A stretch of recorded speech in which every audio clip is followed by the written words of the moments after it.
আমাদের আজকের মুভির গল্প এমন এক মেয়েকে নিয়ে যাকে দেখে যে কেউই তার সাথে 2020 খেলার জন্য পাগল হয়ে যেত, এমনকি তার খালার হাজবেন্ডও। কিন্তু এরপর মেয়েটি কি করে তাই আমরা আজকের ভিডিওতে দেখব। তো চলুন আর দেরি না করে মুভির গল্প শুরু করা যাক। মুভির শুরুতে আমরা এলজা নামের এক মেয়েকে দেখি। সে নাইট ক্লাবে ডান্সার হিসেবে কাজ করত। প্রতিদিনের মতো এলজা তার বাড়ি ফিরছিল। তখন তার দেখা হয় বং নামের একটা লোকের সাথে। বং এলজার খালার হাজবেন্ড ছিল। বং এলজার কাছ থেকে টাকা চায়, এলজাও তাকে টাকা দিয়ে দেয়। এলজা তার খালার সাথেই থাকতো এবং এখানে থাকার জন্য সে তার খালাকে টাকা দিত। পরের দিন রাতে এলজা ক্লাবে গেলে তার ফ্রেন্ড লিজা তার সাথে দেখা করতে আসে।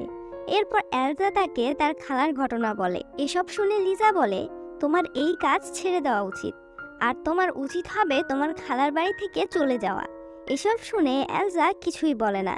একদিন এলজা সোফায় শুয়েছিল, তখন সেখানে তার খালার হাজবেন্ড বং আসে, আর সে তাকে অন্যভাবে ধরার চেষ্টা করে। এতে এলজা অনেক রেগে যায়, আর এই সব কথা গিয়ে সে তার খালাকে বলে দেয়। কিন্তু তার খালা তার হাজবেন্ডেরই পক্ষ নেয়। এই ঘটনার পর থেকে এলজা ভাবতে থাকে এই বাড়িতে সে সুরক্ষিত না। তাই সে তার বান্ধবী লিজার কাছে লায়নিয়ন চলে যাবে। তাই সে তার ব্যাগপত্র গুছিয়ে রুমের বাহিরে বের হয়।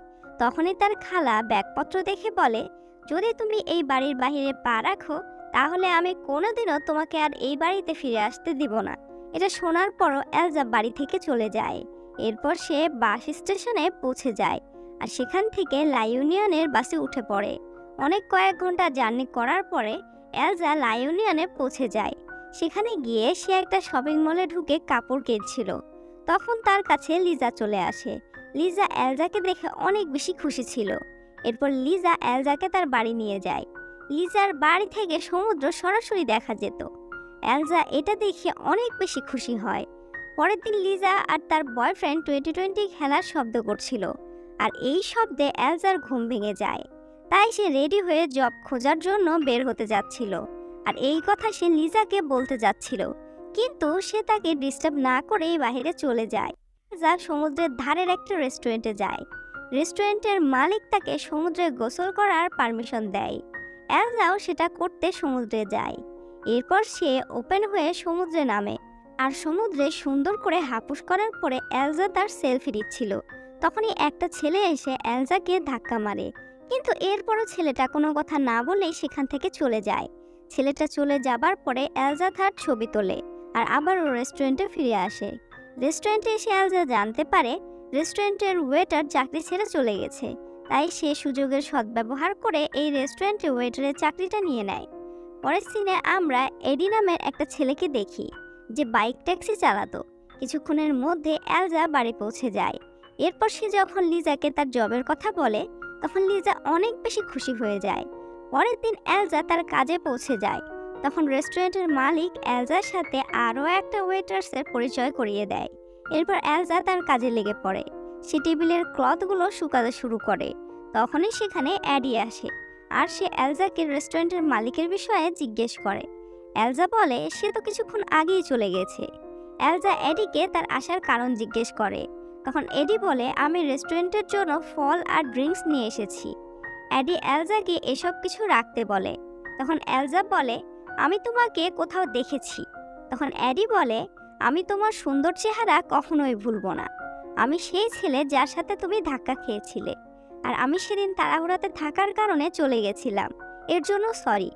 আসলে এলজা এডিকে পছন্দ করে ফেলেছিল, আর এডির মনের কথাও সেম ছিল। এডি চলে যাবার পরে এলজা আরেকজন ওয়েটারকে এডির বিষয়ে জিজ্ঞেস করে।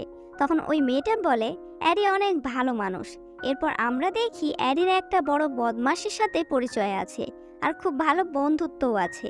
এইদিকে এলজা রেস্টুরেন্টে খুব মন লাগিয়ে কাজ করতে শুরু করে।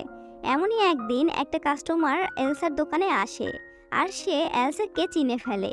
তাকে দেখে এলসাও চিন্তায় পড়ে যায়। এইদিকে এডি এক জায়গায় বসে খাবার খাচ্ছিল। তখনই সেখানে একজন পুলিশ অফিসার আসে। পুলিশ অফিসার চাচ্ছিল এডি তাকে ওই বদমাশটাকে ধরতে সাহায্য করুক, কিন্তু এডি তাকে মানা করে দেয়। এইদিকে বিকালে যখন এলজা বাড়ি ফিরে আসছিল, তখন লিজা তাকে তার সাথে সমুদ্রে যেতে বলে। এলজাও যেতে রাজি হয়ে যায়। এরপর লিজা সমুদ্রের ধারে এসে তার বয়ফ্রেন্ডকে কল করার জন্য যায়। তখন এলজা একাই দাঁড়িয়েছিল। তখনই সেখানে সেই কাস্টমারটা আসে যে রেস্টুরেন্টে বসেছিল। লোকটা এলজাকে জিজ্ঞেস করে, তোমার কি কিছু মনে আছে? এলজা তখন লোকটার কাছে ক্ষমা চাইতে থাকে। তখনই লোকটা এলজাকে বলে সে সবাইকে সত্যি কথা বলে দেবে যদি সে তার সাথে একটা রাতে 20-20 না খেলে। কিন্তু এলজা মানা করে দেয়। এসব কথা দূরে দাঁড়িয়ে অ্যাডি শুনছিল। তাই সে এলজার কাছে এসে এমন ভাব করতে শুরু করে যেন সে তার বয়ফ্রেন্ড। তখনই সেখানে লিজা আর তার বয়ফ্রেন্ডও চলে আসে। আর তারা চারজন মিলে বিচে ঘুরতে চলে যায়। ঘোরা শেষ করে অ্যাডি তার বাইকে করে এলজাকে তার বাড়িতে রাখতে যায়। তখন এলজা অ্যাডিকে জিজ্ঞেস করে, তুমি আমাকে কেন বাঁচালে? তখন অ্যাডি বলে, প্রথম দেখাতেই আমি তোমার প্রেমে পড়ে যাই, কিন্তু ওই লোক তোমাকে বিরক্ত করছিল কেন? তখন এলজা বলে, আমি একজন ডান্সার ছিলাম, আর ওই সময় আমার সাথে ওই লোকের ঝগড়া হয়। এরপর থেকেই অ্যাডি আর এলসা একে অপরের সাথে 20-20 খেলে সময় কাটাতে শুরু করে। এরপর একদিন অ্যাডি যখন যাচ্ছিল তখন পুলিশ তাকে ধরে ফেলে আর তাকে বলে ওই বদমাশটাকে ধরতে তাদেরকে সাহায্য করতে, না হলে পুলিশ তাকে জেলে ভরে দেবে। এরপর অ্যাডি ওই বদমাশের কাছে যায় আর সব কথা বলে। তখন ওই লোক অ্যাডিকে বলে সে যদি তার গার্লফ্রেন্ডকে তার সাথে 20-20 খেলার জন্য রাজি করাতে পারে তাহলে সে তাকে বাঁচিয়ে নেবে। এটা শুনে অ্যাডি এলজার কাছে এসে তাকে সব কথা বলে।